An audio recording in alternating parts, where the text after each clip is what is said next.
Assalamualaikum warahmatullahi wabarakatuh. Apa kabar sahabat Al-Fatah yang dimuliakan Allah? Semoga kita dalam keadaan sehat, dilimpahkan rezekinya dan diberikan keberkahan dunia dan akhirat. Amin ya robbal alamin.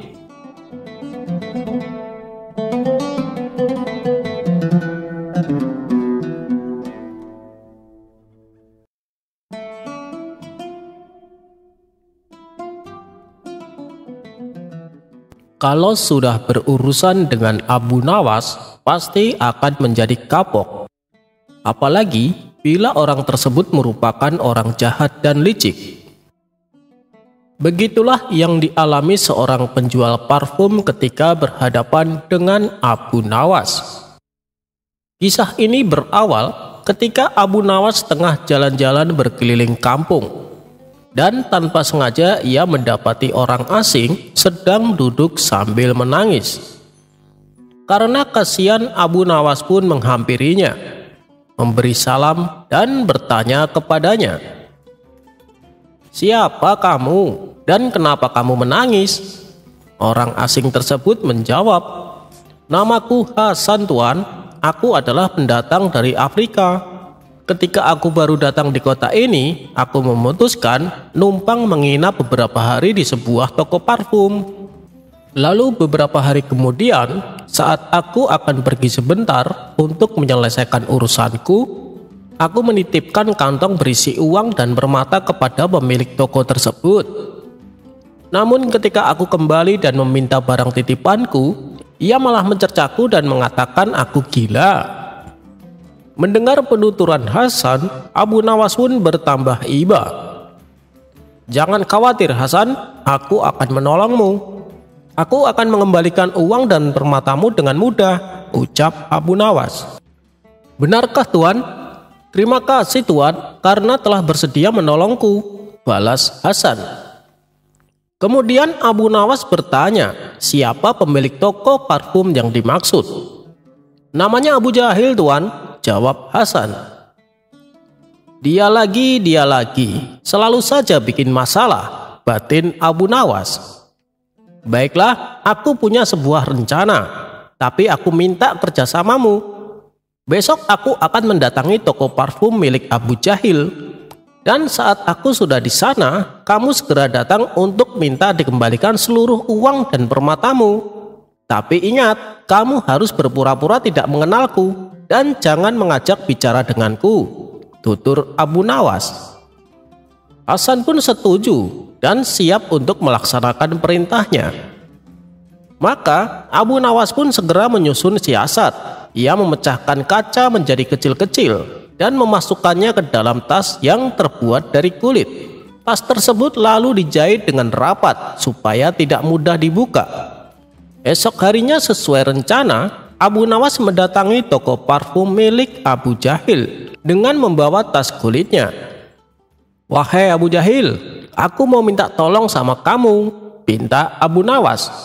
"Boleh, tapi mau minta tolong apa?" tanya Abu Jahil. "Begini Abu Jahil, besok kan saya berencana pergi ke negeri seberang. Aku mau menitipkan tas yang berisi permata kepadamu. Sebab kalau aku simpan di rumah, takutnya ada pencuri masuk. Soalnya rumahku sedang tidak ada orang. Apa kau bersedia? Nanti kalau aku pulang dengan selamat, aku akan mengambilnya kembali. Tapi kalau dalam waktu seminggu aku tidak pulang, silahkan kau jual semua permata milikku dan hasil penjualannya gunakan untuk membangun masjid," kata Abu Nawas menjelaskan. Mendengar hal itu, Abu Jahil pun tertarik dan timbul niat jahat di hatinya. Bukankah negeri yang akan didatangi Abu Nawas sedang terjadi peperangan? Dia tak akan mungkin selamat dan semua permata bisa menjadi milikku, pikir Abu Jahil. "Oh, tentu saja Abu Nawas, aku kan sahabatmu, kau boleh minta tolong apa saja. Apa kau bawa permata-permata itu?" tanya Abu Jahil. "Iya, aku membawa di tas ini," jawab Abu Nawas. Dan di saat Abu Nawas hendak menyerahkan tasnya, datanglah Hasan ke toko Abu Jahil. "Tuan Abu Jahil, kembalikan titipan saya," pinta Hasan. Abu Jahil sempat terkejut melihat kedatangan Hasan yang tiba-tiba itu. Kurang ajar dia, datang saat Abu Nawas menitipkan permata, gerutu Abu Jahil dalam hati. Apabila Abu Jahil tidak mengembalikannya, ia takut Abu Nawas tidak akan percaya kepadanya dan tidak jadi menitipkan permata-permatanya. Lebih baik aku kembalikan uang dan permata milik Hasan supaya Abu Nawas percaya padaku. Lagian permata milik Hasan tidak sebanyak milik Abu Nawas. Abu Jahil pun mengambil titipan milik Hasan dan mengembalikannya. Setelah mendapatkan kantongnya kembali, Hasan segera berlalu meninggalkan toko Abu Jahil. Siapa dia? Sepertinya aku baru melihatnya, tanya Abu Nawas berpura-pura. Oh, dia Hasan, orang asing dari Afrika. Dia baru beberapa hari menginap di rumahku. Ia juga menitipkan uang dan permatanya kepadaku, jawab Abu Jahil. Ternyata kamu amanah, Abu Jahil. Aku jadi tambah percaya padamu untuk menitipkan semua permataku, puji Abu Nawas. Aku ini suka menolong Abu Nawas, meskipun orang yang aku tolong baru aku kenal beberapa hari. Apalagi sama kamu, Abu Nawas, aku kan sudah lama mengenalmu. Tentu saja aku dengan senang hati menolongmu, tutur Abu Jahil. Baiklah Abu Jahil, aku mau pergi dulu. Ini aku serahkan tasnya, kata Abu Nawas berpamitan. Abu Jahil pun menerimanya. Hati-hati di sana Abu Nawas, doaku selalu menyertaimu, balas Abu Jahil. Selepas kepergian Abu Nawas, Abu Jahil langsung membuka tasnya dengan merobek bagian atasnya. Betapa kecewanya Abu Jahil setelah mendapati isinya hanya berupa serpihan kaca. Sialan, Abu Nawas telah menipuku, gerutu Abu Jahil. Sementara Hasan yang sudah mendapatkan barangnya kembali menemui Abu Nawas untuk mengucapkan terima kasih, sekalian berpamitan pulang ke negerinya. Dan tak lupa, Hasan juga memberikan hadiah sebagai tanda rasa terima kasih.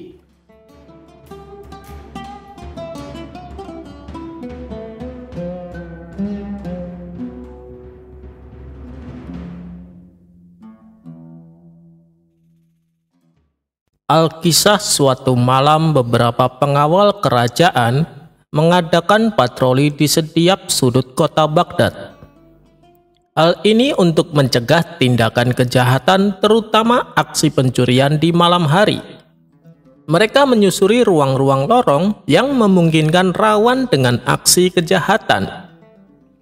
Di tengah jalan, para prajurit kerajaan ini dikejutkan oleh seseorang yang berjalan sendirian. Orang tersebut berjalan dengan sempoyongan dan omongannya meracau tak jelas. Mereka lalu dengan sigap menangkap orang tersebut. Dan ternyata dia adalah Abu Nawas yang dalam kondisi mabuk berat. Tuan Abu Nawas, karena Anda telah melakukan pelanggaran, maka terpaksa kami bawa Anda menghadap Baginda Raja.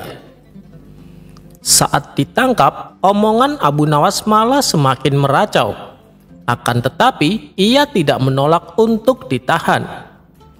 Abu Nawas pun lalu digelandang ke dalam penjara dan menahannya semalaman. Setelah esok paginya, saat kondisi Abu Nawas sudah sadar kembali, ia pun dihadapkan kepada Baginda Raja untuk menerima hukuman. Ada apa ini pengawal? Kenapa engkau membawa Abu Nawas dengan tangan terikat? Tanya Baginda Raja. Kepala pengawal menjawab, ampun Paduka yang mulia, tadi malam kami memergoki Tuan Abu Nawas sedang mabuk, lalu kami menangkapnya. Apa benar begitu Abu Nawas? Tanya Baginda Raja kepada Abu Nawas. Benar tuanku, jawab Abu Nawas dengan menundukkan kepala merasa bersalah.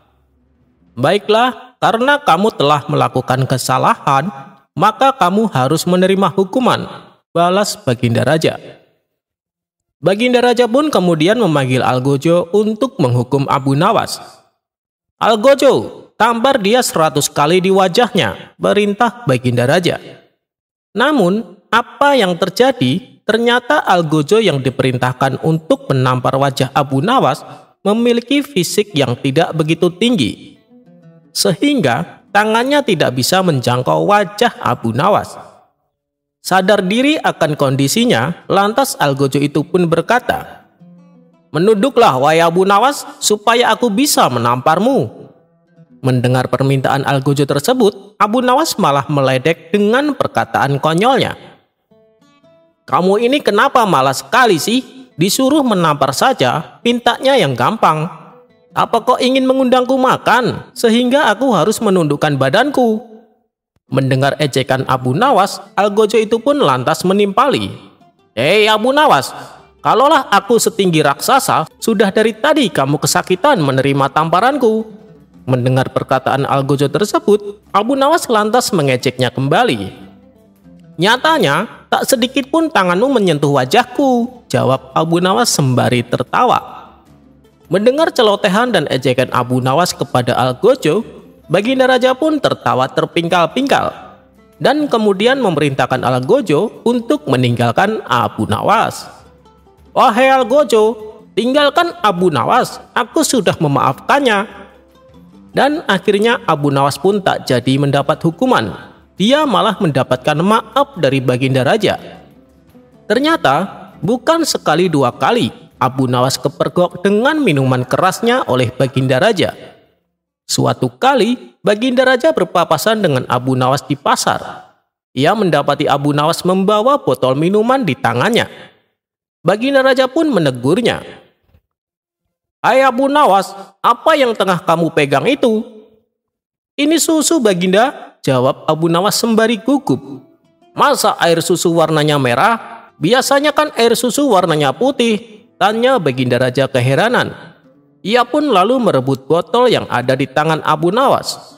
"Waduh, celaka," pikir Abu Nawas. Ia sadar betul kalau kali ini Baginda Raja tidak bisa dikelabui. Ia juga tidak bisa mengelak kalau botol yang dibawanya adalah minuman keras. Jalan satu-satunya supaya lolos dari hukuman adalah membuat Baginda Raja tertawa dan terhibur. "Kau bilang minuman keras ini adalah susu kan? Jelas-jelas ini warnanya merah dan baunya juga menyengat. Kau pikir aku anak kecil yang gampang ditipu?" hardik Baginda Raja kepada Abu Nawas. Namun dengan tenangnya Abu Nawas membalas, "Ampun Paduka yang mulia, semula air susu ini memang berwarna putih bersih.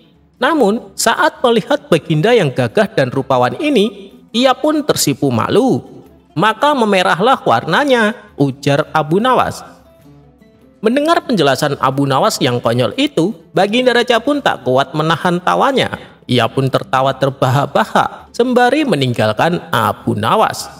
Abu Nawas akhirnya kembali selamat, meskipun minuman kerasnya harus disita oleh Baginda Raja.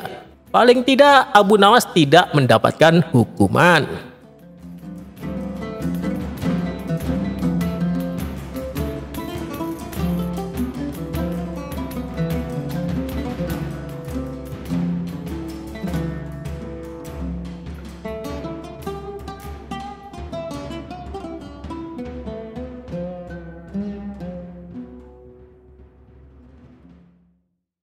Abu Nawas pura-pura buta. Suatu hari, Abu Nawas bersama temannya membahas suatu masalah yang mengatakan bahwa orang buta atau tunanetra tidak berdosa karena pintu masuknya dosa tertutup baginya. Alasannya karena matalah yang selalu melihat ke sana kemari yang dapat mendatangkan dosa. Akan tetapi Abu Nawas tidak menyetujui pendapat tersebut dan berniat akan membuktikannya. Keesokan harinya Abu Nawas berjalan-jalan dengan maksud untuk bertemu dengan orang buta. Dia ingin membuktikan pendapatnya bahwa orang buta pun dapat pula berbuat dosa. Abu Nawas juga menyiapkan pundi-pundi dan mengisinya dengan uang. Tidak beberapa lama berjalan, ia benar-benar menemukan seorang tunanetra. Abu Nawas memperhatikan gerak-gerik orang buta itu yang sedang berjalan dengan tongkatnya. Kemudian dia berpura-pura menjadi orang buta sambil membawa tongkat dan sengaja menabrak orang buta tersebut. Aduh, sungguh malang nasibku. Sebagai orang buta ditabrak oleh orang yang tidak memiliki rasa belas kasihan, ujar Abu Nawas. Orang buta itu heran mendengar keluhan orang yang ditabraknya. Maaf, saya juga orang buta. Saya tidak dapat melihat dan hanya dapat berjalan dengan bantuan tongkat ini. Sekali lagi mohon maaf karena sungguh-sungguh saya tidak sengaja, ucap orang buta tersebut. Oh, engkau buta juga ya? Tanya Abu Nawas pura-pura tidak tahu. Iya, saya buta. Peganglah tongkatku ini. Orang buta pasti akan memakai tongkat untuk berjalan, jawab tunanetra tersebut. Abu Nawas pun memegang tongkatnya. Begitu pula sebaliknya, si buta juga meraba tongkat Abu Nawas untuk membuktikan bahwa mereka adalah sama-sama orang buta. Kalau begitu kita senasib saudaraku, bagaimana kalau kita mencari rezeki bersama-sama? Ajak Abu Nawas. Orang buta itu pun menyetujui ajakan Abu Nawas. Mereka berjalan bersama-sama sebagai sesama orang buta. Di tengah perjalanan, Abu Nawas berpura-pura mau pipis dan meminta tolong si buta agar pundi-pundinya yang penuh berisi uang dipegangkan dahulu dengan baik-baik. Sementara Abu Nawas berpura-pura pipis, ia terus memperhatikan tingkah laku si buta. Kemudian, si buta meraba-raba pundi-pundi itu dan hatinya mulai tergoda untuk memiliki isinya. Wah, pundi-pundi ini banyak sekali isinya. Lebih baik aku mengambilnya lalu pergi. Pasti ia tidak bisa mencariku karena ia juga buta, pikir si buta tersenyum. Lalu ia meninggalkan Abu Nawas dan mencari tempat persembunyian agar tidak ditemukan. Dalam situasi demikian, Abu Nawas berpura-pura mencari si buta dan meminta pertolongan kepada Allah. Ya Allah, malang benar nasib hamba. Tadi ditabrak orang, sekarang uang hamba dilarikan orang. Sial benar hamba. Ya Allah, semoga orang yang mengambil uang hamba terkena lemparan batu ini tepat pada tulang keringnya, biar tahu rasa dia, ujar Abu Nawas. Setelah itu, dengan jitu Abu Nawas melempari si buta dan persis kena tulang keringnya. Aduh, aku kena, gumam si buta meringis kesakitan. Hal ini membuat si buta kelabakan. Ia segera beranjak mencari lagi tempat persembunyiannya untuk menghindari Abu Nawas. Akan tetapi, Abu Nawas yang pura-pura buta mengikuti si buta kemanapun ia pergi. Setelah dekat, Abu Nawas memohon lagi kepada Allah. Ya Allah, semoga orang yang mengambil pundi-pundiku terkena lagi lemparan batu pada kepalanya, ujar Abu Nawas. Tidak lama kemudian, terdengar lagi suara kesakitan dari si buta. Aduh, kena lagi, kepalaku jadi benjol, ucap si buta memegangi kepalanya yang benjol. Si buta pun panik dan heran. Kok doanya terkabul lagi? Ah, itu hanya kebetulan, pikir dia. Kemudian dia menghindar lagi dan terus menghindar. Tetapi Abu Nawas tetap mengikutinya terus secara berturut-turut. Abu Nawas berdoa lagi sambil melakukan lemparan beruntun kepada si buta dan selalu tepat, yaitu tepat mengenai perut, dada, dan terakhir muka. Mengapa semua sasaran yang akan dilempar selalu tepat mengenaiku? Pikirnya sampai berkerut keningnya. Si buta makin heran, dia curiga. Tidak lama kemudian barulah si buta menyadari bahwa temannya itu Abu Nawas mempermainkannya. Kalau begitu saudara tidak buta, saudara hanya mempermainkanku. Ambillah kembali pundi-pundimu ini, ujar si buta tersebut. Akhirnya si buta menyerahkan pundi-pundi itu kepada Abu Nawas dengan penuh kesedihan dan penyesalan terhadap nasibnya. Abu Nawas sendiri pulang sambil tersenyum kegelian. Ia puas karena dapat membuktikan bahwa orang buta juga bisa berbuat dosa.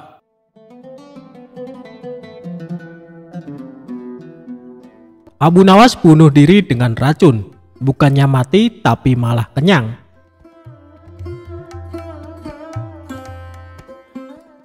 Sebelum menjadi orang kepercayaan Baginda Raja, Abu Nawas pernah bekerja sebagai penjahit. Kala itu, Abu Nawas bekerja sebagai penjahit pakaian. pada seorang tuan yang memiliki toko pakaian. Karena sifatnya yang sangat rajin dan ulet dalam bekerja, maka Abu Nawas sangat dipercayai oleh tuan majikannya. Bahkan di tempat kerjanya, Abu Nawas dicap sebagai salah satu pekerja yang paling teladan. Namun sayangnya tuan majikan Abu Nawas adalah orang yang sangat pelit sekali. Bahkan tuannya tersebut tidak pernah memberikan perhatian khusus apalagi bonus kepada Abu Nawas. Tidak jarang tuannya tersebut sering membawa banyak sekali makanan ke tempat usahanya. Namun tidak ada satupun pekerja yang diberikan atau ditawari makanan tersebut. Sehingga sikap tuannya tersebut lama-kelamaan membuat Abu Nawas merasa jengkel. Karena sudah terlalu jengkel dengan tuannya, pada sebuah kesempatan Abu Nawas akhirnya memutuskan untuk mengerjai tuannya tersebut. Abu Nawas mengerjai majikannya dengan alasan ingin bunuh diri menggunakan racun. Suatu ketika, tuan majikan Abu Nawas datang dengan membawa sebuah kendi yang berisi madu. Karena Abu Nawas melihat hal itu, kemudian dia menghampiri tuannya sembari menanyakan apa isi dari kendi tersebut. Selain itu, ia juga meminta kepada tuan majikannya agar diberikan isi dari kendi tersebut. Karena tuannya sangat pelit, maka dengan sengaja ia berbohong kepada Abu Nawas dengan mengatakan kendi tersebut berisi racun.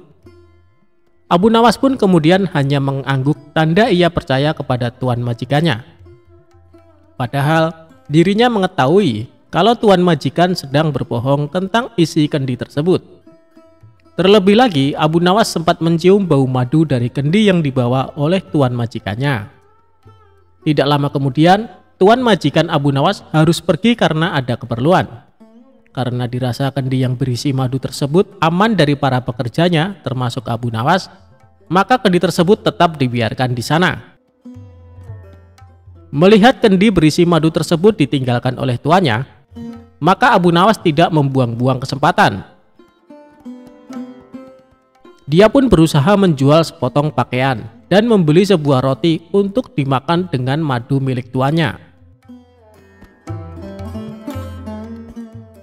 Setelah berhasil menjual pakaian dan membeli roti, Abu Nawas langsung melahapnya bersama madu milik majikannya. Dia pun memakan roti dan madu majikannya dengan sangat lahap. Tanpa sadar, madu tersebut akhirnya habis tidak tersisa. Dalam kondisi yang kekenyangan, Abu Nawas kemudian meletakkan kendi itu ke tempat semula, lalu melanjutkan pekerjaannya. Tidak lama berselang, majikannya pun kembali dan membawa sebungkus roti yang akan dimakan bersama madunya. Kemudian, majikan Abu Nawas tersebut langsung menghampiri kendi miliknya untuk mengambil madu yang ada di dalamnya. Namun alangkah terkejutnya sang majikan setelah mengetahui kendi tersebut kosong dan tidak ada madunya. Selain itu, ia juga merasa sangat kesal karena mengetahui sepotong kainnya telah hilang tanpa adanya laporan. Kemudian tuan itu berbicara kepada dirinya sendiri dan menganggap hal ini pasti ulah dari Abu Nawas. Selanjutnya tuan majikan tersebut langsung menghampiri Abu Nawas yang sedang sibuk menjahit pakaian sembari berkata seperti ini. Abu Nawas, apa yang sebenarnya terjadi? Mengapa isi kendi ini kosong? Dan sepotong pakaian telah hilang? Tanya tuannya kepada Abu Nawas. Maaf tuan, tadi sewaktu tuan pergi ada sekelompok pencuri datang mengambil sepotong pakaian, jawab Abu Nawas. Lantas apa yang kamu lakukan kepada pencuri itu? Tanya tuannya lagi. Aku ketakutan dan tidak bisa berbuat apa-apa, kata Abu Nawas sambil pura-pura ketakutan. Lalu, mengapa isi kendiku hilang? Apakah diminum juga oleh pencuri itu? Tanya tuan majikan kembali. Abu Nawas pun mengatakan bukan pencuri itu yang meminum isi kendi tuan majikannya, karena yang meminum isi kendi tersebut adalah dirinya, sebab ia berniat bunuh diri dengan racun yang ada di dalam kendi tersebut. Karena takut akan dimarahi oleh tuan, maka aku putuskan untuk memilih bunuh diri saja menggunakan racun yang ada di dalam kendi tersebut. Hamba pikir hamba akan mati, tapi ajal hamba belum sampai tuan, kata Abu Nawas kepada majikannya. Mendengar perkataan jujur dan keahlian akal pikir Abu Nawas, tuannya tersebut tidak jadi marah. Selain itu, Majikannya tersebut akhirnya sadar apa yang sudah terjadi karena ulah dirinya yang sangat pelit kepada pekerjanya.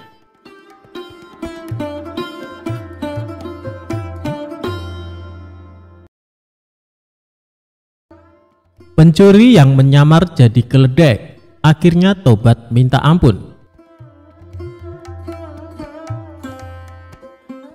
Dikisahkan Abu Nawas mempunyai keledai yang sangat penurut. Kemanapun Abu Nawas pergi selalu mengajak serta keledainya. Banyak orang mengagumi keledai milik Abu Nawas. Bahkan ada beberapa yang menawar ingin membelinya dengan harga tinggi. Namun Abu Nawas selalu menolaknya. Suatu hari saat Abu Nawas berkeliling kampung bersama keledainya, ia dibuntuti dua orang diduga pencuri. Mereka tampak ingin mengincar keledainya Abu Nawas. Saat azan zuhur berkumandang, Abu Nawas pun berhenti sejenak di sebuah masjid untuk menunaikan sholat. Ia lalu mencari sebuah pohon untuk mengikatkan keledainya. Tapi Abu Nawas tidak menyadari ada dua orang yang mengikutinya. "Kau tunggulah di sini, aku akan ke masjid dahulu," ucap Abu Nawas ke keledainya. Ketika Abu Nawas pergi masuk ke masjid, dua orang pencuri itu segera mendekati keledai tersebut. "Kita kelabui saja Abu Nawas, bawalah keledai ini pulang, dan aku akan berpura-pura jadi keledainya," ucap salah seorang pencuri. Kemudian pencuri yang lain membawa pergi keledai milik Abu Nawas. Sementara itu seorang pencuri berpura-pura menjadi keledai. Ia mengikatkan tali keledai tersebut ke lehernya sendiri. Tujuannya agar Abu Nawas percaya bahwa keledainya telah berubah menjadi manusia. Usai menunaikan sholat, Abu Nawas kembali mendatangi keledainya. Alangkah terkejutnya dia saat mendapati keledainya berubah menjadi manusia. "Apakah kau keledaiku?" tanya Abu Nawas merasa heran. "Iya, aku adalah keledaimu. Selama ini aku dikutuk menjadi seekor keledai, tapi berkat kebaikanmu, aku kembali menjadi manusia," jawab si pencuri berpura-pura. Abu Nawas tidak mau percaya begitu saja, sebab dilihat banyak kejanggalan. Mana mungkin keledai bisa jadi manusia? Dia pasti mau mengelabui aku, pikirnya dalam hati. Tapi Abu Nawas tidak mau kalah. Dia mendapat ide untuk membuat si pencuri kapok. "Baiklah, sekarang antarkan aku ke rumah Tuan Hakim. Aku ada janji bertemu dengannya," perintah Abu Nawas. Abu Nawas lalu naik ke atas punggung si pencuri dan menyuruhnya berjalan dengan merangkak seperti keledai. Pencuri itu menyesal kenapa menyamar sebagai keledai. Harusnya tadi kabur saja dengan temannya. Kini dia pun terikat seperti seekor keledai. Bahkan saat Abu Nawas menungganginya, banyak orang bertanya tentangnya. "Abu Nawas, mana keledaimu yang penurut?" tanya orang-orang di setiap jalanan kota. "Dia ini keledaiku. Dia telah menjadi manusia karena kebaikan hatiku," jawab Abu Nawas.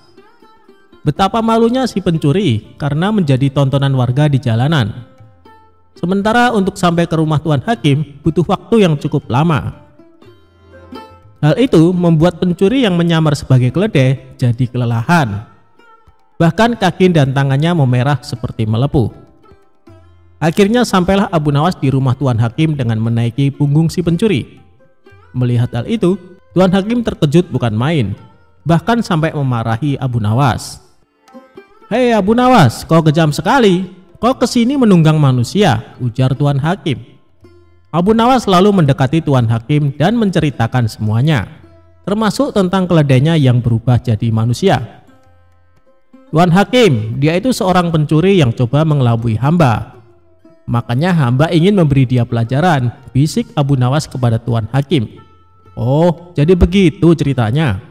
Sebaiknya kita ke dalam dulu Abu Nawas," ajak Tuan Hakim.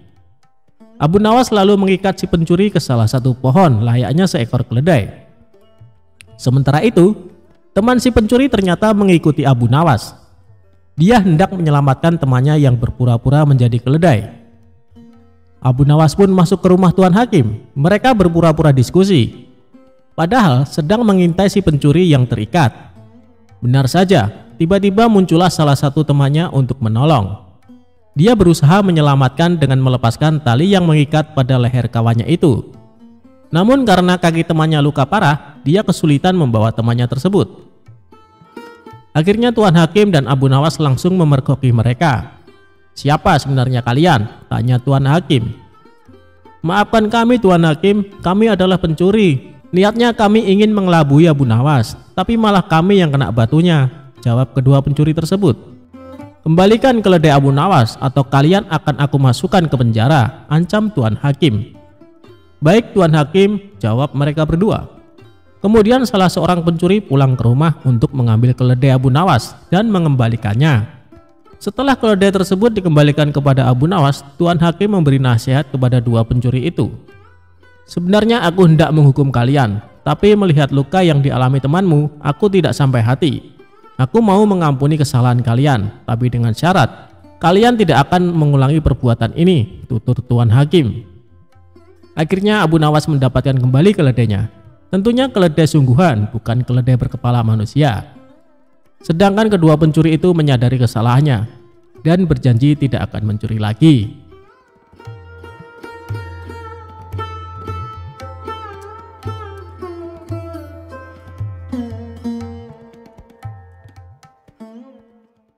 Ketika Baginda Raja diajak mengemis oleh Abu Nawas. Suatu hari saat Abu Nawas di rumah, tiba-tiba datang beberapa prajurit istana menemuinya. "Tuan Abu Nawas, Anda diperintahkan Baginda Raja untuk menghadap," kata salah satu prajurit. "Bukannya kemarin aku baru saja menghadap Baginda Raja? Kenapa disuruh menghadap lagi?" tanya Abu Nawas merasa heran. "Kami tidak tahu, Tuan Abu Nawas. Silahkan nanti Tuan tanyakan sendiri kepada Baginda Raja," jawab prajurit istana. Singkat cerita, datanglah Abu Nawas ke istana menghadap Baginda Raja. "Ampun Paduka yang mulia, ada perlu apa lagi Paduka memanggil hamba?" tanya Abu Nawas. Baginda Raja lalu mengutarakan masalahnya yang selama ini mengganggunya.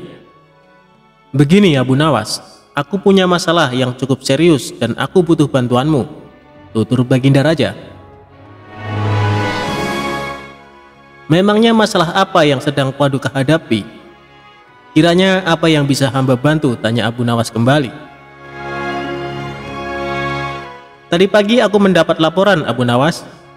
Ada saudagar kaya yang kikir. Jangankan untuk bersedekah, membayar zakat saja dia menolak," kata Baginda Raja menjelaskan. "Paduka ini kan seorang raja, panggil saja dia ke istana dan suruh membayar zakat.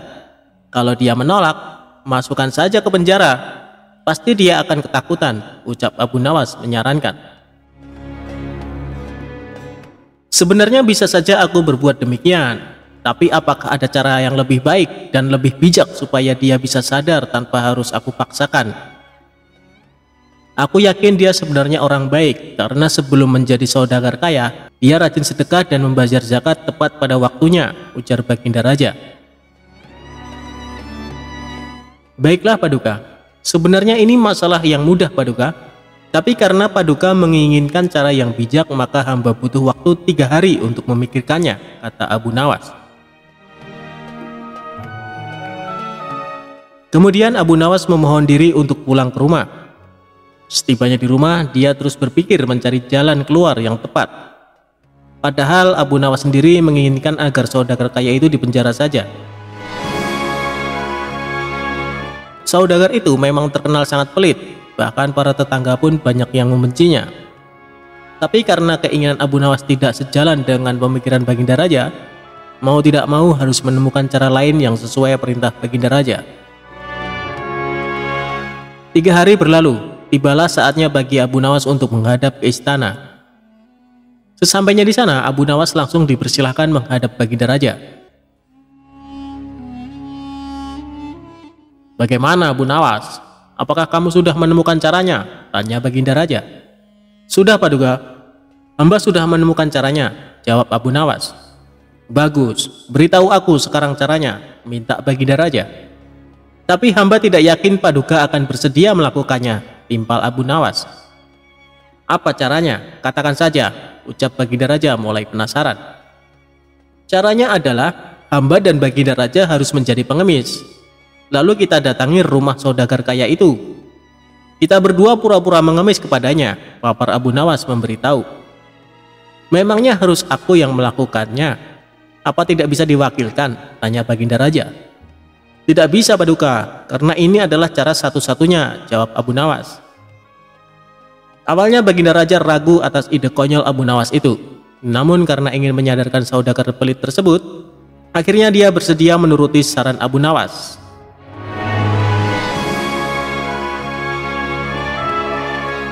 Esok harinya Abu Nawas dan Baginda Raja mendatangi rumah saudagar kaya itu dengan mengenakan baju layaknya pengemis. Setibanya di rumah saudagar kaya, mereka tidak langsung mendatangi rumahnya. Kita awasi dulu Paduka. Tunggu saudagar itu keluar. Kalau kita ke sana sekarang, nanti yang akan menemui kita adalah penjaganya. Kita pasti akan diusir. Percuma kita ke sana tapi tidak bisa menjumpai saudagar itu, tutur Abu Nawas. Setelah sekian lama menunggu, akhirnya saudagar kaya tersebut keluar dan duduk di teras. Tanpa menyia-nyiakan waktu, Abu Nawas segera mengajak Baginda Raja menghampiri saudagar kaya tersebut. Tuan, berilah kami sedekah, pinta Abu Nawas. Tidak ada, aku tidak punya uang receh, balas saudagar kaya itu dengan nada ketus. Apakah Tuan punya makanan? Kami lapar sekali Tuan, tanya Abu Nawas. Tidak ada, sana pergi kalian, jawab saudagar tersebut mulai emosi. Baiklah kalau begitu kami minta air putih saja Tuan, balas Abu Nawas. Kalian ini tuli atau gimana sih? Sudah aku bilang tidak punya apa-apa, sana pergi kalian, jangan ganggu aku, bentak saudagar kaya. Di saat itulah Abu Nawas mulai akal cerdiknya. Kasihan sekali kalau Tuan tidak punya apa-apa. Kenapa Tuan tidak ikut saja sama kami? Kita mengemis bersama-sama Tuan, ajak Abu Nawas. Akibat perkataan Abu Nawas ini, saudagar kaya menjadi salah tingkah. Antara marah, tersinggung, malu bercampur aduk menjadi satu. Ia pun terdiam untuk beberapa saat. Tiba-tiba terlintas di benaknya ingatan masa lalu. Dahulu dia adalah orang miskin tapi rajin bersedekah. Namun sekarang setelah kaya raya justru menjadi orang kikir. Wajahnya yang tadinya terlihat galak kini malah tertunduk lesu. Bagaimana? Apakah Tuan memilih jadi orang miskin atau orang kaya?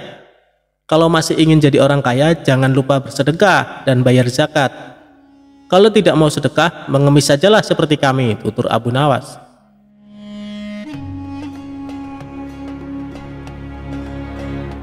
Kemudian Abu Nawas menukil salah satu ayat Al-Quran tentang ancaman pedihnya siksa neraka bagi orang-orang yang enggan membayar zakat dan bersedekah. Seketika saudagar tersebut langsung meneteskan air mata.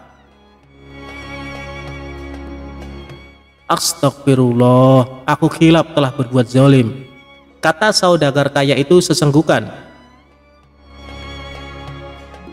Siapa sebenarnya kalian? Kalian telah menyadarkan kesalahanku. Mari masuk ke dalam, aku akan memberikan kalian makanan, ajak saudagar kaya tersebut.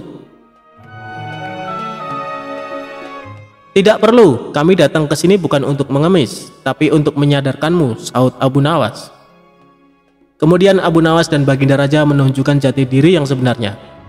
Betapa kagetnya saudagar kaya itu karena ternyata orang yang ada di hadapannya adalah rajanya sendiri. Saudagar kaya itu pun langsung duduk bersimpuh memohon maaf kepada Baginda Raja. Sejak kejadian tersebut, akhirnya saudagar kaya itu rajin sedekah dan taat membayar zakat.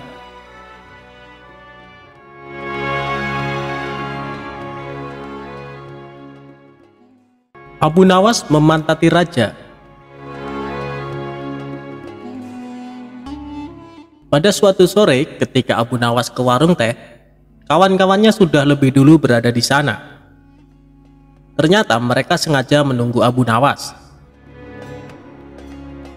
Nah, ini dia Abu Nawas datang, kata salah satu seorang dari mereka. Ada apa? Kata Abu Nawas sambil memesan secangkir teh hangat. Kami tahu engkau selalu bisa melepaskan diri dari perangkap-perangkap raja.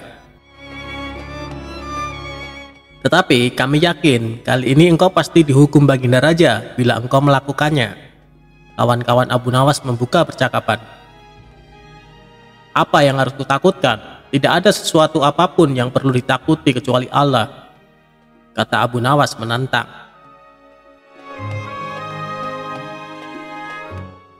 Selama ini belum pernah ada seorang pun di negeri ini yang berani memantati Baginda Raja. Bukankah begitu, hai Abu Nawas? Tanya kawan Abu Nawas. Tentu saja tidak ada yang berani melakukan hal itu, karena itu pelecehan yang amat berat. Siapa saja yang melakukan pasti akan dipancung, kata Abu Nawas memberitahu. Itulah yang ingin kami ketahui darimu. Beranikah engkau melakukannya? Tanya temannya yang lain. Sudah kukatakan bahwa aku hanya takut kepada Allah saja. Sekarang apa taruhannya bila aku bersedia melakukannya? Abu Nawas balik bertanya. 100 keping uang emas. Selain itu, Baginda harus tertawa pada saat engkau pantati, tantang mereka. Bukan Abu Nawas namanya jika tidak bisa menyelesaikan suatu masalah. Ia menyanggupi tawaran yang amat berbahaya itu dan kembali pulang ke rumahnya. Kawan-kawan Abu Nawas merasa tidak yakin Abu Nawas sanggup untuk memantati Baginda Raja dan membuat Baginda Raja tertawa. Karena tantangan ini sangat berat, maka kali ini Abu Nawas pun harus berhadapan dengan Algojo pemenggal kepala.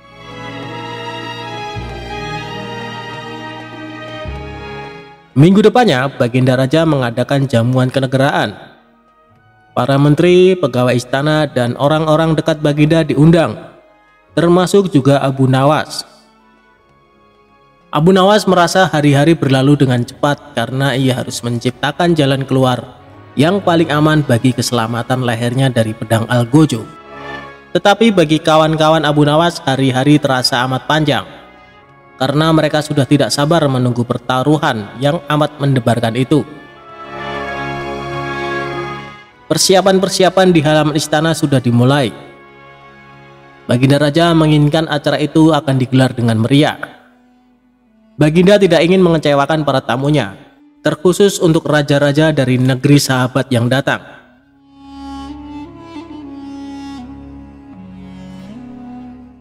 Akhirnya hari yang dijanjikan telah tiba. Semua tamu sudah datang kecuali Abu Nawas. Kawan-kawan Abu Nawas yang menyaksikan dari jauh merasa kecewa karena Abu Nawas tidak hadir. Namun ternyata mereka keliru. Abu Nawas bukan tidak datang, tetapi terlambat sehingga Abu Nawas duduk di tempat yang paling belakang. Ceramah-ceramah yang mengesankan mulai disampaikan oleh para ahli pidato. Kemudian giliran Baginda Raja menyampaikan pidatonya. Setelah menyampaikan pidato, Baginda melihat Abu Nawas duduk sendirian di tempat yang tidak ada karpetnya. Karena merasa heran, Baginda Raja bertanya, "Mengapa engkau tidak duduk di atas karpet?" Tanya Raja. "Paduka yang mulia, hamba haturkan terima kasih atas perhatian Baginda. Hamba sudah merasa bahagia duduk di sini," kata Abu Nawas. "Wahai Abu Nawas, majulah dan duduklah di atas karpet, nanti pakaianmu kotor karena duduk di atas tanah," Baginda Raja menyarankan. "Ampun tuanku yang mulia, sebenarnya hamba ini sudah duduk di atas karpet," jawab Abu Nawas dengan santai. Baginda bingung mendengar pengakuan Abu Nawas karena Baginda melihat sendiri Abu Nawas duduk di atas lantai. "Karpet yang mana yang engkau maksudkan itu, wahai Abu Nawas?" tanya Baginda masih bingung. "Karpet hamba sendiri, tuanku yang mulia. Sekarang hamba selalu membawa karpet dimanapun hamba pergi," kata Abu Nawas seolah-olah menyimpan misteri. "Tetapi sejak tadi aku belum melihat karpet yang engkau bawa," kata Baginda Raja bertambah bingung. "Baiklah Baginda yang mulia, kalau memang ingin tahu maka dengan senang hati hamba akan menunjukkan kepada Paduka yang mulia," kata Abu Nawas sambil beringsut-ringsut ke depan. Setelah cukup dekat dengan Baginda, Abu Nawas berdiri, kemudian menunggingkan menunjukkan potongan karpet yang ditempelkan di bagian pantatnya. Abu Nawas kini seolah-olah memantati Baginda Raja. Melihat ada sepotong karpet menempel di pantat Abu Nawas, Baginda Raja tak bisa membendung tawa sehingga beliau terpingkal-pingkal diikuti oleh para tamu yang datang. Menyaksikan kejadian yang menggelikan itu, kawan-kawan Abu Nawas merasa kagum dan mereka harus rela melepas 100 keping emas untuk Abu Nawas.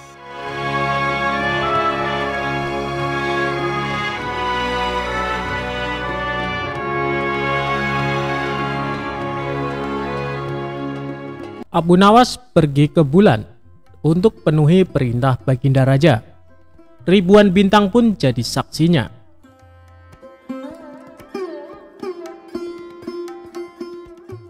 Baginda Raja lagi-lagi memberikan misi mustahil kepada Abu Nawas. Ia tak bosan-bosannya mengetes kecerdikan Abu Nawas. Kali ini Raja kembali mengajukan sesuatu yang tak wajar, yaitu pergi ke bulan untuk melakukan penyelidikan. Padahal pada zaman itu jelas-jelas belum ada teknologi canggih dan mutakhir untuk menuju ke sana. Jadi jelas jika misi ini hanya untuk menguji Abu Nawas saja. Saya perintahkan kamu untuk pergi ke bulan, tutur Baginda Raja. Pergi ke bulan? Tanya Abu Nawas. Ya, saya tahu kau adalah seorang pria yang pintar. Kau harus dapat pergi ke bulan, kata Baginda. Oke, saya akan pergi ke sana besok sore yang mulia, jawab Abu Nawas. Baginda Raja pun terkejut. Ia tak menyangka bahwa Abu Nawas menyanggupi tantangan yang ia berikan tersebut. Lalu Baginda Raja bertanya, "Dari mana kamu akan pergi?" "Dari rumahku," jawab Abu Nawas. "Baiklah, saya akan pergi ke sana untuk melihat kau pergi ke bulan besok malam," kata Baginda Raja. Malam itu Baginda Raja bersama dengan menterinya pergi ke rumah Abu Nawas. Ketika Raja dan para menterinya tiba di sana, Abu Nawas sudah tak ada di rumah. Mereka hanya bertemu dengan istrinya. "Di mana Abu Nawas?" tanya Baginda Raja. "Dia baru berangkat ke bulan yang mulia. Dia berkata kalau akan kembali segera," jawab sang istri. "Bagaimana cara Abu Nawas pergi ke bulan?" tanya salah satu menteri penasaran. "Dia memanjat pohon palem di sebelah sana dan akan kembali melalui pohon palem itu juga," jawab sang istri Abu Nawas. Baginda Raja dan para menteri kemudian menghampiri pohon palem yang ditunjukkan istrinya. Terlihat bayangan seseorang yang sedang turun dari pohon itu. "Apakah itu kau, Abu Nawas?" tanya Raja. "Ya, ini saya Abu Nawas, Baginda," jawabnya. "Apakah kau menyelidiki bulan dari pohon palem itu?" tanya Raja. "Tidak, saya melakukan penyelidikan ketika mencapai tanah di bulan. Pohon hanya sekedar tangga lewat untuk saya pergi ke bulan," jawab Abu Nawas. Baginda Raja pun tersenyum dengan perkataan Abu Nawas. Ia kemudian menanyakan apa yang dilihatnya di sana. "Tanah dan gunung-gunung, tidak ada tumbuhan di sana," kata Abu Nawas. Masih tak percaya, Baginda pun meminta saksi yang bisa menjelaskan kebenaran akan perkataan Abu Nawas. Abu Nawas bahkan mengatakan bahwa dirinya mampu memberikan hingga ribuan kesaksian. "Siapa mereka yang bersaksi?" tanya Baginda Raja. Abu Nawas kemudian mengarahkan jarinya ke langit. "Bintang-bintang adalah saksiku jika Baginda tidak mempercayaiku. Baginda dapat menanyakan langsung pada mereka," kata Abu Nawas dengan yakin. Mendengar jawaban itu, Baginda Raja tertawa. "Mengapa kau tak menunggu kami menyaksikan kau pergi ke bulan?" tanya Raja. "Anda terlambat yang mulia, saya hanya dapat pergi ke bulan pada waktu tertentu saja." Kisah Hakim yang tamak. Ada seorang pemuda bermimpi menikahi anak gadis hakim istana.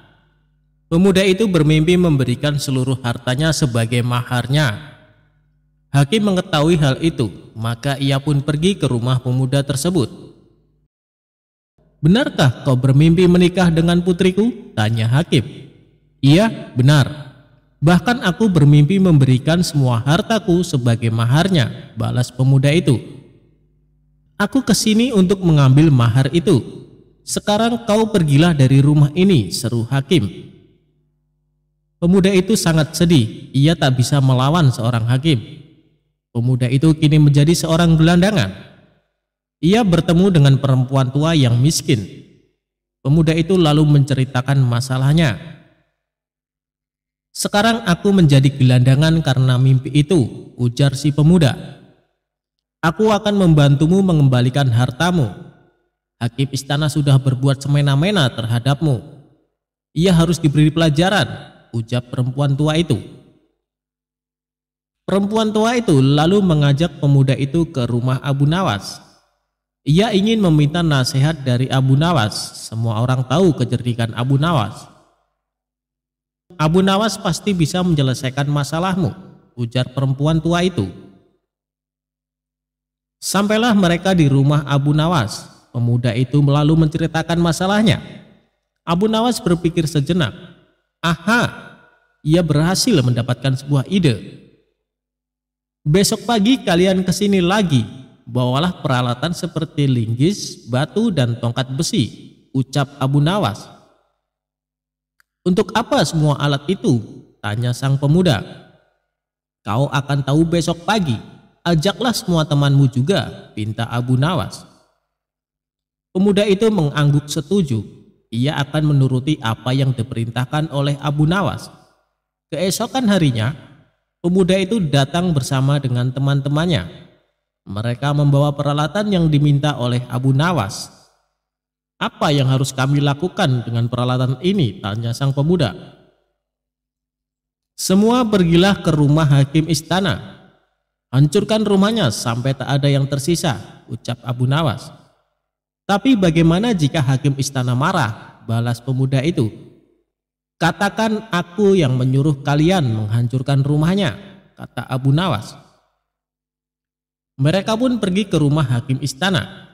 Tanpa banyak bicara, mereka langsung menghancurkan rumah hakim istana. Rumah hakim sudah hampir hancur, dan si pemuda bersama teman-temannya terus saja menghancurkannya. Penduduk yang melihat tak dapat menghentikan semua itu. Hakim yang sedang tertidur pun bangun. Ia baru menyadari bahwa sebagian rumahnya sudah hancur. "Hei, apa yang kalian lakukan dengan rumahku?" teriak hakim istana marah-marah. "Kami sedang menghancurkan rumahmu, apa kau tak melihatnya?" balas pemuda itu. "Kalian bisa saya hukum. Siapa yang menyuruh kalian melakukan ini?" tanya hakim istana. Pemuda itu lalu memberitahu si hakim bahwa yang menyuruh mereka adalah Abu Nawas. Tentu saja hakim jadi sangat kesal kepada Abu Nawas. Ia pun langsung ke istana untuk menemui sang raja.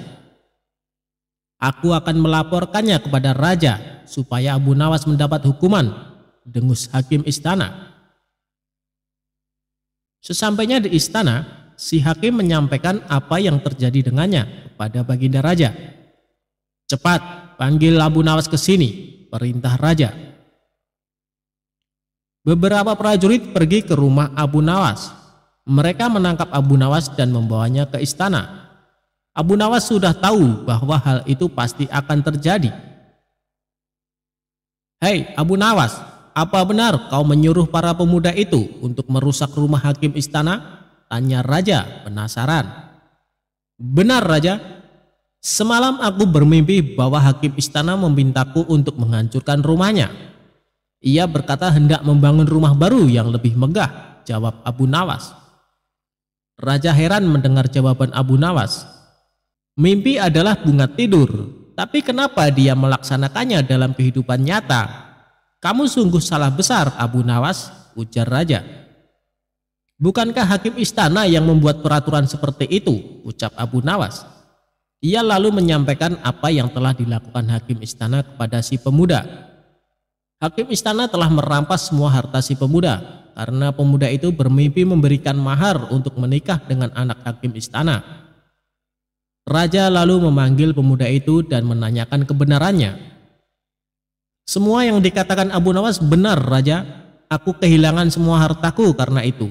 Kini aku menjadi seorang gelandangan, ucap si pemuda.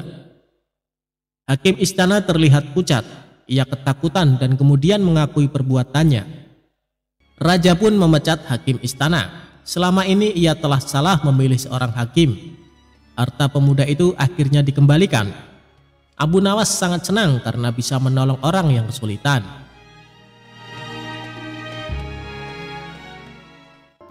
Ketika Abu Nawas disuruh khutbah Jumat. Abu Nawas adalah seorang penyair yang sangat cerdik dan pintar. Namun selain sebagai penyair, Abu Nawas juga dikenal sebagai mubalek di desa tempat tinggalnya. Oleh sebab itu, suatu ketika Abu Nawas diminta untuk menjadi imam ketika hendak sholat Jumat. Selain itu, pada waktu tersebut Abu Nawas juga diminta mengisi khutbah Jumat untuk memberikan ceramah keagamaan. Setelah mandi dan berpakaian rapi, Abu Nawas pun mulai melangkahkan kakinya menuju ke masjid. Ketika sampai di masjid, tidak lama kemudian terdengar suara azan. Tak lama berselang, datanglah masyarakat yang beragam Muslim dengan sangat ramai. Karena yang menjadi khotib kali ini adalah Abu Nawas, maka banyak sekali masyarakat Muslim yang datang ke masjid. Ceramah dan khutbah Abu Nawas sangat disenangi oleh masyarakat kala itu. Sebab dalam setiap ceramah keagamaan yang disampaikan oleh Abu Nawas sangat relevan terhadap isu-isu yang sedang berkembang. Akhirnya, waktu yang ditunggu para jamaah pun tiba. Abu Nawas naik ke mimbar dan segera memulai khutbahnya. Khutbah tersebut dimulai dengan salam dan berlanjut pada materi yang akan disampaikan oleh Abu Nawas. Namun, pada saat berkhutbah, Abu Nawas melihat para jamaahnya yang mengantuk bahkan sampai tertidur. Melihat hal itu, kemudian Abu Nawas berteriak, "Api, api, api!" dengan sangat keras. Hal tersebut sontak membuat para jamaah sangat terkejut dan berdiri mencari keberadaan api tersebut. Bahkan ada juga jamaah yang hanya saling pandang satu sama lainnya. Kemudian ada salah seorang jamaah yang menanyakan, "Di mana apinya?" kepada Abu Nawas. Walau ada jamaah yang berkata demikian, tapi Abu Nawas tetap melanjutkan khutbahnya. Kemudian keluarlah perkataan dari Abu Nawas, jika ada api yang dahsyat di neraka bagi mereka yang lalai dalam beribadah. Maksud dari teriakan api, api, api dari Abu Nawas adalah api neraka tersebut. Barang siapa yang lalai dalam beribadah, maka ia akan merasakan panasnya api neraka. Usai melakukan ceramah tentang api neraka, kemudian Abu Nawas menutup khutbahnya dengan lantunan doa-doa. Setelah itu, Abu Nawas memimpin sholat Jumat dengan khusyuk dan diikuti oleh para jamaah. Ketika salat, para jamaah masih teringat dan terngiang-ngiang dengan api neraka yang dikatakan oleh Abu Nawas dalam khutbahnya. Walau awalnya terkesan gagal dalam memberikan ceramah keagamaan karena banyak yang mengantuk dan tertidur, namun sesungguhnya Abu Nawas berhasil membuat para jamaah untuk selalu rajin beribadah. Sebab para jamaah selalu ingat dengan khutbah Abu Nawas, di mana saat itu ia mengatakan, mereka yang malas beribadah akan merasakan panasnya api neraka.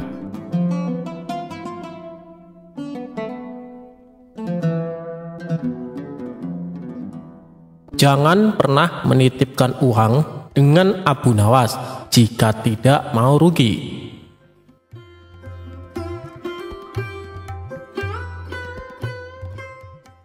Dikisahkan, ada seorang tuan tanah tetangga Abu Nawas yang kaya raya. Hampir semua warga di desa setempat bekerja di perkebunan milik tuan tanah tersebut. Tapi tuan tanah itu memiliki sifat yang kikir dan pelit. Tidak hanya itu, dia juga berprofesi sebagai rentenir. Abu Nawas yang bijaksana resah atas sifat tetangganya itu. Dia berpikir keras bagaimana cara agar sang tuan tanah bertobat dan tidak melakukan profesinya itu. Setelah perenungan yang dalam, ide cemerlang Abu Nawas muncul. Keesokan harinya, Abu Nawas menemui kawan-kawannya yang sedang asik tongkrongan di warung. Dia bercerita, "Semalam aku mendapatkan wangsit dalam mimpiku yang tidak bisa aku tolak." "Apa isi wangsit itu, wahai Abu Nawas?" timpal salah satu kawan Abu Nawas. "Wangsit itu, apapun yang dititipkan padaku akan beranak," sahut Abu Nawas. "Maksudnya apa, wahai Abu Nawas?" tanya kawan-kawannya.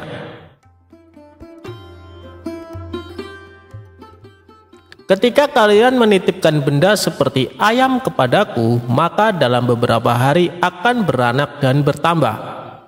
Begitupun ketika kalian menitipkan uang atau aku meminjam uang kepada kalian. Beberapa hari kemudian uang itu akan beranak dan bertambah," kata Abu Nawas. Sebagian kawan percaya, sebagian kawan lainnya tidak percaya.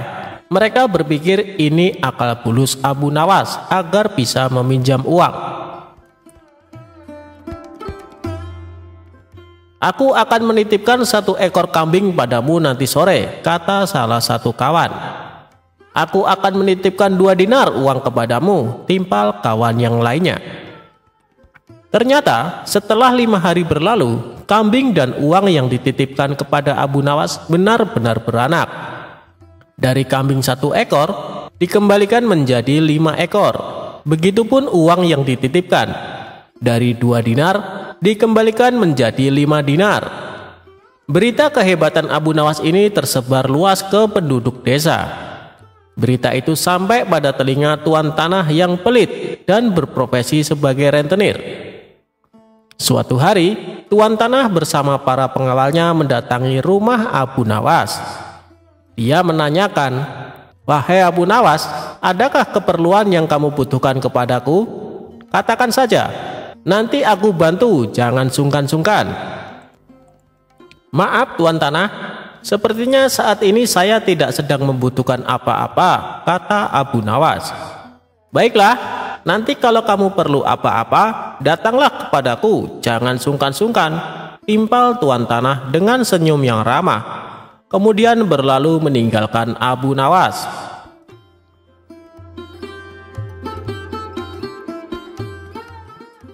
Suatu sore, Abu Nawas merasa lapar. Dia sudah tidak mempunyai apapun di dalam rumah untuk dimakan. Kemudian dia teringat tuan tanah dan rencananya dulu. Abu Nawas langsung mendatangi rumah tuan tanah. Dia meminjam 3 butir telur untuk dimakan. 5 hari kemudian, Abu Nawas mengembalikan telur tersebut.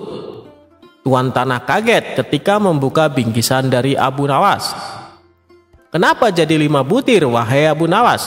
tanya tuan tanah pura-pura tidak tahu seraya tersenyum. "Apakah tuan tidak tahu?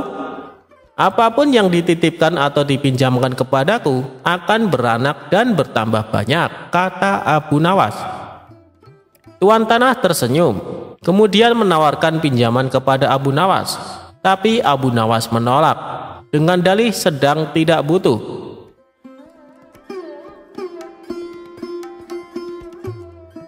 Beberapa hari kemudian, Abu Nawas kembali ke rumah tuan tanah. Abu Nawas hendak meminjam uang 1000 dinar. Jumlah itu terbilang sangat banyak.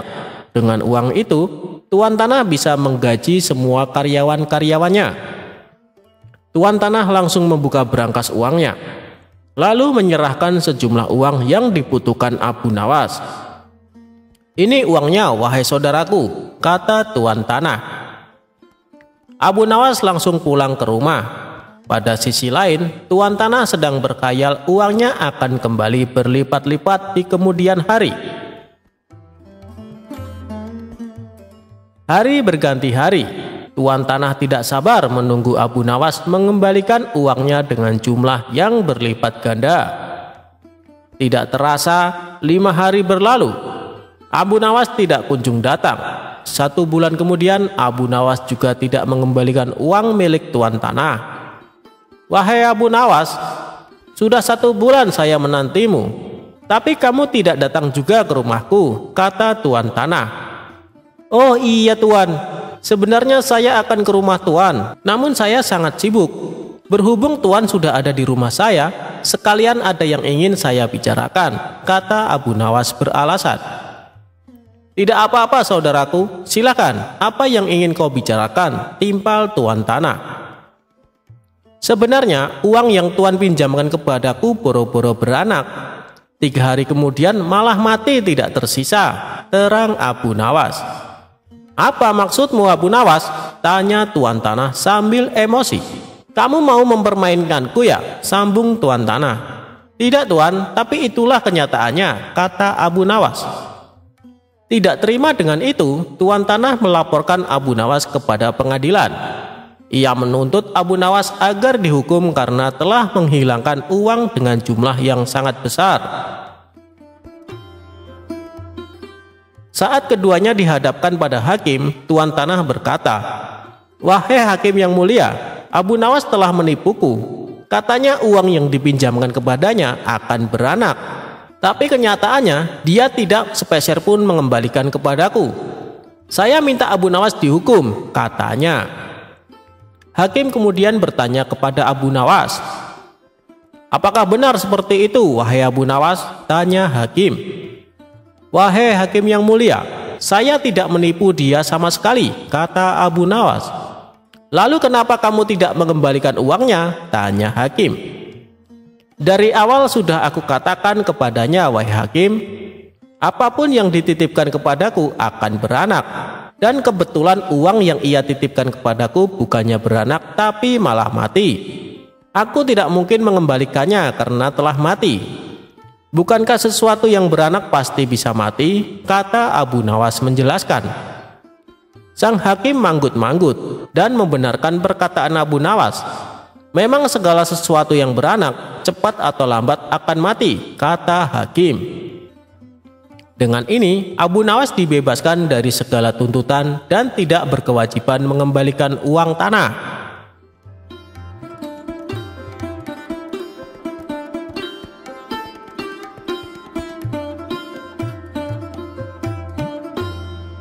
Tuan Hakim mengaku kalah cerdas dengan Abu Nawas.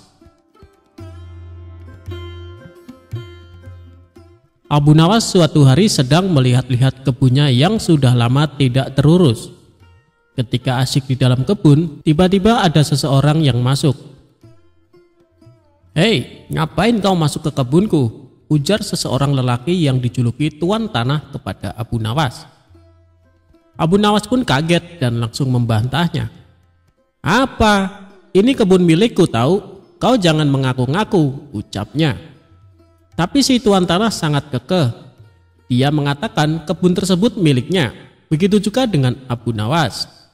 Keributan pun tidak bisa dihindari. Keduanya sama-sama tidak mau mengalah. Dikarenakan pada zaman itu tidak ada yang namanya sertifikat tanah, jadi Abu Nawas tak mempunyai bukti yang kuat atas kepemilikan kebun tersebut.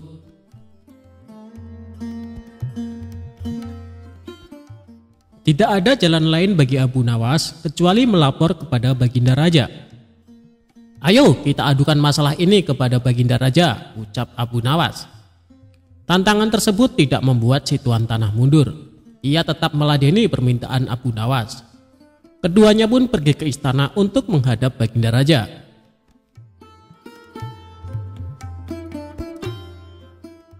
Abu Nawas pun mengadu, "Wahai Paduka yang mulia, hamba mempunyai kebun di suatu daerah, tapi tiba-tiba dia mengaku-ngaku kalau kebun tersebut miliknya," kata Abu Nawas. "Ini masalah rumit Abu Nawas. Supaya masalahnya bisa diputus secara adil, maka meski ditangani hakim yang bijaksana," ujar Baginda Raja angkat tangan. "Saya setuju Baginda Raja," balas Abu Nawas. Tapi yang menjadi persoalannya adalah siapa yang bisa menjadi hakimnya, sebab ini bukan perkara mudah. Biasanya kalau ada urusan ruwet seperti ini, Abu Nawaslah solusinya. Tapi kini justru dia sendiri yang mempunyai perkara. Jadi harus dicari hakim yang selevel dengan Abu Nawas untuk menangani kasus ini. Baginda Raja akhirnya mendapat hakim yang paling baik reputasinya di kota Baghdad. Hakim ini terkenal cerdas dan berwibawa. Orang-orang yang perkaranya ditangani olehnya selalu puas dengan hasil keputusannya. Baginda Raja yakin hakim ini pasti akan memutuskan perkara dengan seadil-adilnya. Maka pada hari yang sudah ditentukan, sidang pun dilakukan di salah satu ruang istana. Dalam sidang itu, selain pihak yang bersengketa, hadir juga Baginda Raja. Rupanya ingin tahu siapa sesungguhnya yang mengaku-ngaku dan menjadi biang kerok masalah ini. Baginda Raja yakin kalau klaim Abu Nawas atas kebunnya tidak mengada-ngada. Tetapi sangat sulit bagi dirinya untuk begitu saja memenangkan Abu Nawas sebelum sidang dimulai.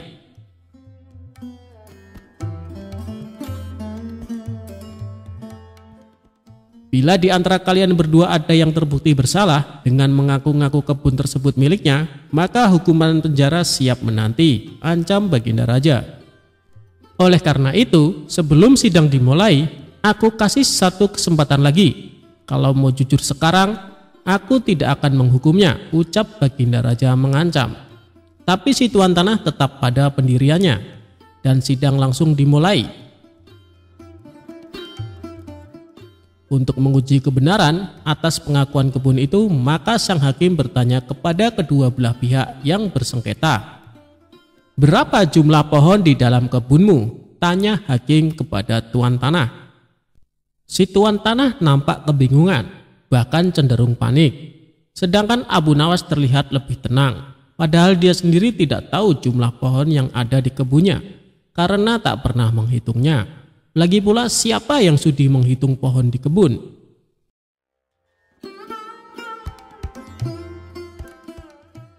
Setelah terdiam agak lama, hakim kembali berkata kepada si tuan tanah, "Bagaimana mungkin Anda mengaku kebun tersebut milik Anda sementara tidak mengetahui jumlah pohonnya?" Si tuan tanah hanya menunduk dalam-dalam. Ia tampaknya grogi berat. Melihat tuan tanah ini, hakim dan Baginda Raja makin yakin kalau si tuan tanahlah yang berbohong.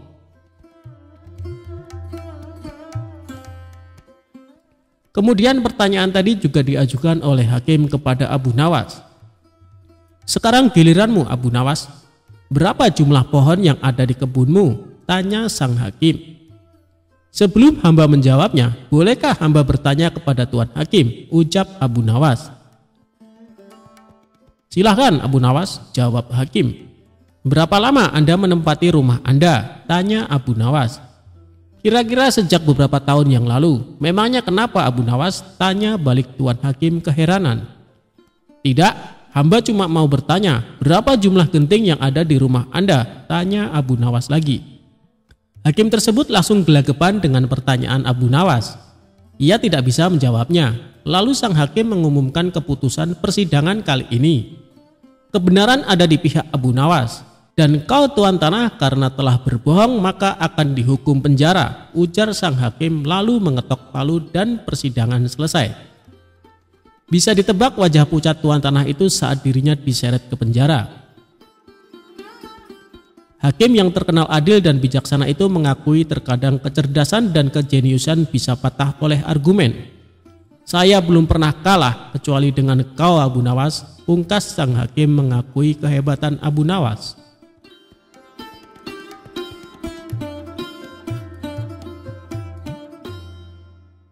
Dongeng pengantar tidur untuk Baginda Raja.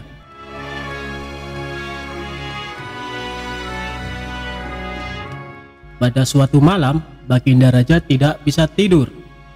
Meski sudah mencoba memejamkan mata, namun hasilnya tetap nihil dan ia tidak bisa tidur. Hingga pertengahan malam, akhirnya Baginda Raja memanggil salah seorang pengawal istana. "Umumkan kepada seluruh rakyat kerajaan, barang siapa yang bisa membuat raja tertidur, maka akan diberikan 10 karung koin emas," kata raja. Penjaga istana bergegas memberi isyarat kepada bawahannya agar bergerak cepat. Sehabis sholat isya sampai waktu menunjukkan pada separuh malam, hujan gerimis belum juga berhenti. Tak lama berselang datanglah 2 orang peserta yang kebetulan pada malam itu tidak bisa tidur. Mendengar penjelasan dari pengawal istana, keduanya berminat mengikuti sayembara. Peserta pertama masuk ke dalam bilik kamar pribadi raja. serta menata posisi duduknya. Ia mulai dengan sebuah cerita. Dahulu kala ada pemuda durhaka bernama Sa'labah. Kelakuan kurang ajarnya mengiris hati orang tuanya sampai menjelang wafat ia sakaratul maut. Hingga berbulan-bulan doa Rasulullah pun tidak dikabulkan kecuali setelah dimaafkan dan diridhoi oleh kedua orang tuanya. Sampai cerita habis, Baginda Raja malah semakin sulit menguap lantaran menyimak alur cerita yang menyayat hati tersebut. Karena dianggap gagal, peserta pertama dipersilahkan pulang ke rumah. Saat bersamaan, peserta kedua memasuki ruangan. Peserta kedua lalu duduk bersila di kursi yang sudah disediakan pengawal istana. Dengan percaya diri ia mulai mendongeng. Begitu cantik jelitanya Ratu Balqis membuat siapapun kepincut termasuk para jin. Namun sayang di balik kesempurnaan parasnya, Nabi Sulaiman alaihissalam mendengar tuduh bahwa terdapat kutil kecil di betis sebelah kirinya. Penasaran dengan betis mulus Ratu Balqis yang digosipkan ada kutilnya, Raja Harun al-Rasyid semakin sulit tidur. Dan untuk yang kedua kalinya peserta dipersilahkan kembali ke rumah. Pusing 7 keliling yang dialami para pengawal istana karena raja mereka tak kunjung bisa tidur. Di puncak kekesalan raja itulah Abu Nawas datang. Ia memberi hormat sambil menata posisi tempat duduknya. Setelah dipersilahkan, Abu Nawas mulai berkisah. Baginda, dulu ada seekor raja semut yang kurang kerjaan. Masuk ke kuping sebelah kanan seorang yang sedang tidur. Lalu keluar lagi, masuk lagi. Keluar lagi, kemudian masuk ke kuping kiri. Keluar lagi, masuk lagi, keluar lagi. Abu Nawas mengulang cerita tersebut sampai beberapa menit kemudian. Agak kesal mendengar kisah yang dituturkan oleh Abu Nawas monoton dan tidak menarik, justru membuat raja menguap 2 kali. Kemudian raja memiringkan tubuhnya membelakangi Abu Nawas. Perlahan raja pun mulai mengatupkan kedua matanya dan tertidur. Keesokan harinya Abu Nawas masuk lagi ke istana dengan mengendarai kereta bendi. 10 karung diangkat ke dalam bendi satu persatu. Penjaga pintu istana geleng-geleng kepala ketika bendi keluar pintu gerbang. Terlihat Abu Nawas tidur pulas di atas tumpukan karung emas dengan suara mendengkur. Itulah kisah tentang Abu Nawas. Dari cerita ini kita bisa tahu bahwa Abu Nawas memang orang yang sangat luar biasa akalnya.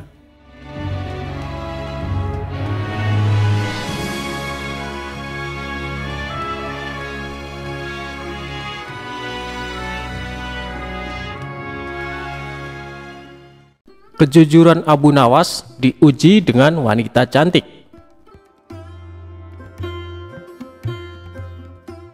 Suatu hari, Abu Nawas pergi ke hutan untuk mencari kayu. Ia membawa kapak yang sangat usang sebagai alat mempermudah pekerjaannya. Namun sayangnya, kapak miliknya itu malah jatuh ke jurang. Melihat Abu Nawas yang sedang panik dan bingung karena kapak satu-satunya jatuh ke jurang, jin itu langsung berubah jadi seorang kakek-kakek. Jin yang menjelma jadi kakek-kakek itu langsung menanyakan apa yang sedang terjadi. Lalu Abu Nawas mengatakan kalau kapak miliknya jatuh ke jurang dan kesulitan mengambilnya. Kemudian kakek itu menawarkan diri membantu mengambil kapak milik Abu Nawas. Namun kapak yang diambil sang kakek dari dalam jurang terlihat berbeda, berlapis emas dan sangat mewah. "Apakah ini milikmu, nak?" tanya kakek itu. "Bukan, kek," ujar Abu Nawas. Lalu kakek itu langsung menggantinya lagi. Kali ini kapak yang tidak kalah mewah, yaitu dilapisi intan permata sehingga terkesan mewah sekali. "Apakah itu kapakmu, anak muda?" kata kakek itu. "Bukan, kek, kapak saya jelek dan berkarat," terang Abu Nawas. Kakek itu pun berkata dalam dirinya bahwa Abu Nawas ini memang benar-benar jujur. Sebelum memberikan 2 kapak mahal tadi, kakek itu bertanya kepada Abu Nawas, Mengapa tetap ingin kapaknya yang sudah usang itu? Aku tidak mau mengambil yang bukan hak saya, kek. Aku adalah orang yang selalu bersyukur dengan apa yang saya miliki. Bagiku, kapak jelek ini adalah rezeki yang luar biasa, karena bisa memberikan nafkah yang halal, tutur Abu Nawas. Akhirnya, kakek itu memberikan kapak berlapis emas dan intan permata tadi kepada Abu Nawas sebagai hadiah karena sudah jujur. Ia pulang dengan membawa 3 kapak, yaitu kapak jelek miliknya, kapak yang terbuat dari emas, dan kapak yang berlapiskan intan permata. Tidak sampai di situ, jin tadi masih ingin menguji kejujuran Abu Nawas. Godaan yang diberikan melalui harta tidak berhasil. Akhirnya jin yang menjelma jadi seorang kakek tersebut akan mengujinya dengan wanita. Kakek itu kemudian menculik istri Abu Nawas, kemudian menyembunyikannya ke alam jin. Setelah pulang dari hutan, Abu Nawas langsung mencari istrinya. Ke semua sudut ruangan ia cari, namun istrinya menghilang secara misterius. Lalu kakek itu datang kepada Abu Nawas dan bertanya apa yang sedang dia cari dan menawarkan diri untuk membantunya. Abu Nawas mengatakan kalau istrinya hilang secara misterius dan hanya meninggalkan pakaian kotor. Tenang, aku akan membantumu dan pasti menemukan istrimu, ujar sang kakek. Tiba-tiba Abu Nawas teringat kalau kakek itu yang ditemuinya di hutan saat kapaknya masuk ke jurang dan memberikannya 2 kapak yang sangat bernilai. Wah, rupanya kakek itu ingin menguji kejujuranku lagi, kata Abu Nawas di dalam hatinya. Kakek itu lalu datang membawa wanita yang sangat cantik dan bertanya kepada Abu Nawas, apakah benar orang itu adalah istrinya? Abu Nawas melihat dari ujung kepala sampai ujung kaki. Apakah benar wanita ini adalah istrinya? Benar, kek, ini istri saya, katanya. Bukan, ini bukan istrimu. Kenapa kau tidak jujur? Katanya hidup harus penuh rasa syukur, ucap sang kakek. Lalu Abu Nawas menjelaskan, jika ia mengatakan itu bukan istrinya, kejadian yang sama akan seperti kapak tadi. Kakek itu nantinya akan membawa 1 wanita cantik lagi. Nanti kau akan memberikan 2 wanita cantik itu lagi kan? Sama seperti kapak, terang Abu Nawas. Jin yang menyerupai kakek itu langsung tertawa terbahak-bahak. Ia tidak menyangka kalau Abu Nawas bukan hanya jujur, tapi juga cerdas.